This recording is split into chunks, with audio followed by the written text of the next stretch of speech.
ଅନେକ ଦିନର କଥା। ଗୋଟିଏ ଗ୍ରାମରେ ଦୁଇ ଭାଇ ରହୁଥିଲେ। ଜଣକ ନାଁ ମଧୁ ଓ ଅନ୍ୟ ଜଣକ ନାଁ ଯଦୁ। ସେ ଦୁହେଁ ଭାରି ସ୍ନେହୀ। ମଧୁର ଦୁଇ ପୁଅ ଓ ଯଦୁର ଗୋଟିଏ ଝିଅ। ମଧୁ ବଡ଼ ପୁଅ ନାଁ କୁମାର ଓ ସାନ ପୁଅ ନାଁ ବାପି। ଯଦୁ ଝିଅର ନାଁ ସରିତା। କୁମାର ଆଉ ବାପି ସରିତାକୁ ବହୁତ ଭଲ ପାଆନ୍ତି। ଦିନକର ଘଟଣା। କୁମାର, ବାପି ଓ ସରିତା ସ୍କୁଲକୁ ଗଲେ।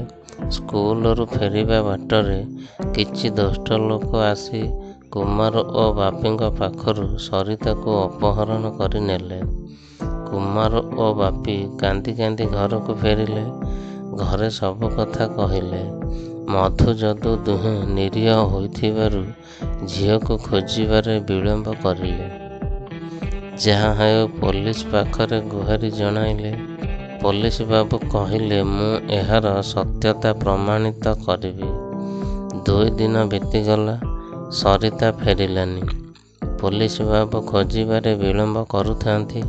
କାରଣ ସରିତାକୁ ପୋଲିସ ବାବୁ ନିଜେ ଅପହରଣ କରିଥିଲେ।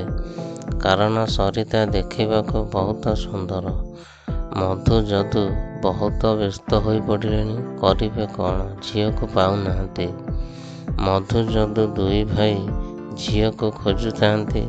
ଖୋଜୁ ଖୋଜୁ ହଠାତ୍ ଦେଖିଲେ ଗଛ ମୂଳେ ଗୋଟିଏ ଝିଅ। ତା ପାଖକୁ ଗଲା ପରେ ଜାଣିଲେ ସେ ସରିତା। ସରିତା ସବୁ କଥା କହିଲା ମଧୁ, ଯଦୁଙ୍କୁ। ସବୁ ଜାଣି ମଧୁ, ଯଦୁ ଚୁପ୍ ରହିଲେ।